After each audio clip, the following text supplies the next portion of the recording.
Agora vamos lá, gente. Final do ano, tanta coisa, tanto dinheiro.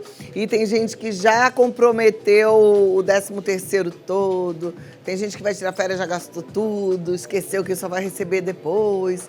Pois é. O que a gente precisa saber?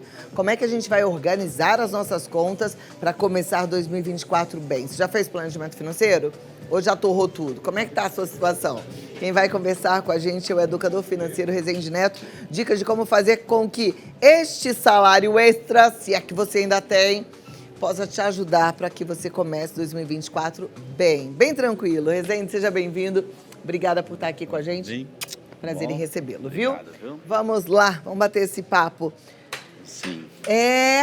Tem muita gente que já gastou tudo, mas quer dizer, ainda tem uma segunda parcela aí para entrar dia 20, não é? É verdade. E aí, hein? Qual é a sua dica? Qual é o seu conselho? Bom, primeiro entender a situação que a pessoa está. A gente hoje tem mais de 70 milhões de endividados. Se essa pessoa está endividada, a primeira coisa que ela precisa é ter uma atenção especial com essas dívidas. E buscar uma renegociação, separar uma boa parte para isso, pagando primeiro os juros maiores para os juros menores.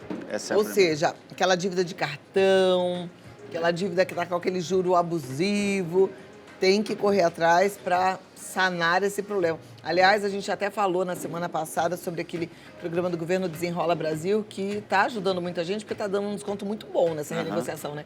Os bancos, de certa forma, eles gostam de negociar também. Gostam porque volta a aquecer o mercado, né? E libera mais consumidores, né? Para voltar ao mercado. É importante que as pessoas avaliem isso, cada uma avalie a sua situação. Porque uma coisa que eu costumo dizer é que é algo cíclico na vida de muitas pessoas. As pessoas estão endividadas, elas resolvem as dívidas e voltam a se endividar no período seguinte.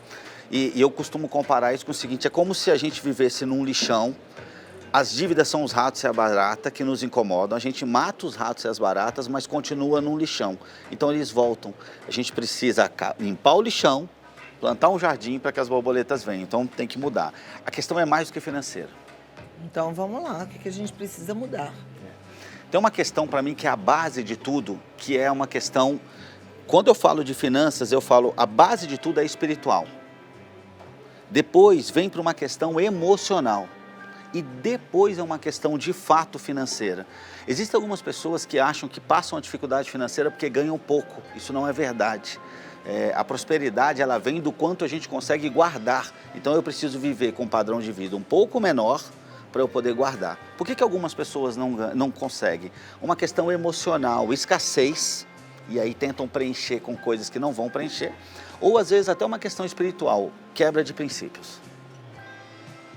Olha que interessante isso. Fala um pouquinho mais sobre quebra de princípios. Então, existem algumas coisas assim, a pessoa pode até ganhar muito dinheiro sem princípios, mas ela vai perder a paz. E ela vai entender em algum momento que não valeu a pena. Ok? Por isso existem pessoas que ganham dinheiro, mas perdem a paz. Então, eu preciso construir uma base com princípios. E aí eu estou falando de honestidade, eu estou falando de honra, eu estou falando de gratidão, para eu construir uma base forte. Aí eu tenho uma questão emocional. Como é a minha relação com o dinheiro? O que eu ouvia quando era pequeno dos meus pais? Eu, por exemplo, ouvia, nós somos pobres, isso não é para nós. Né? E isso tudo criou dentro da minha cabeça uma mentalidade que me impede de voar mais alto. Então eu preciso mudar a base espiritual de princípios, valores, eu preciso emocionalmente consertar algumas coisas dentro de mim e isso vai me ajudar no topo dessa pirâmide financeira.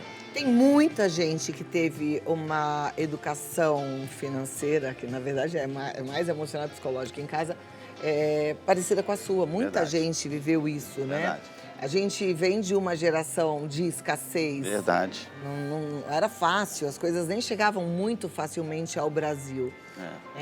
Você acha que esse é um dos motivos que as pessoas hoje não conseguem, por exemplo, sair dessa margem da dívida, dessa situação? É isso, eu coloco, é como se as pessoas estivessem vivendo num lixo, num determinado momento, ratos e baratas incomodam, aí ele pega, resolve, paga as dívidas.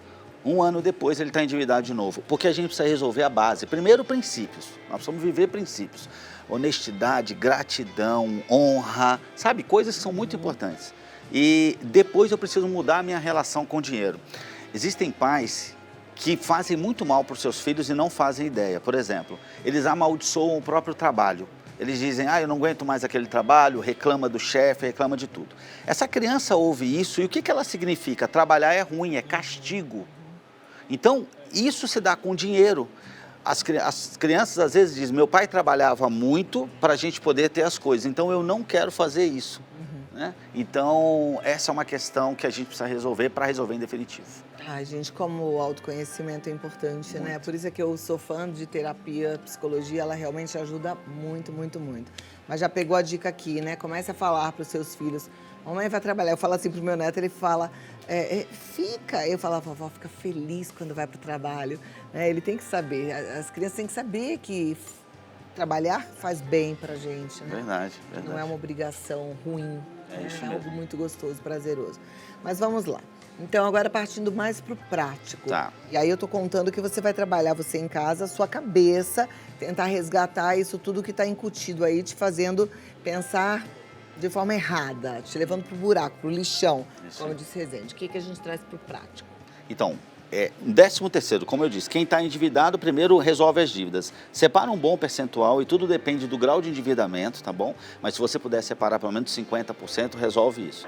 Se esse não é o seu caso, investir é muito bom. O mundo não vai acabar no final de ano. Nós temos um começo de ano aí que, para a maioria de nós, tem IPTU, IPVA, matrícula de filho, material escolar. Então, algumas pessoas, elas compram muitas coisas supérfluas e depois passam um aperto no começo do ano.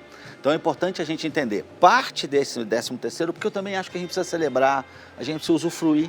Separa um percentual, usufrui disso, mas guarda uma boa parte, se puder, investe. Tem que guardar, né? Você é daquela forma de pensar que a gente tem que guardar antes de gastar? Com certeza. Primeiro, a minha forma de pensar eu vou falar de um princípio, dizimar. Então, a primeira parte é dizimar, ok? Nós precisamos entender. A gente fecha um canal de bênção se não faz isso. É fundamental dizimar. Quando a gente aconselha, por mais endividado que as pessoas tenham, a gente não abre mão de dizimar, a gente abre mão de outras coisas, mas o dizimar não. Então, dizimar. Depois, investir sim. É impossível alguém ser próspero e ter paz se não investir. Investir quanto? Então, aí depende de como a pessoa está. Se a pessoa estiver muito endividada, eu digo que ela tem que investir no mínimo 1%.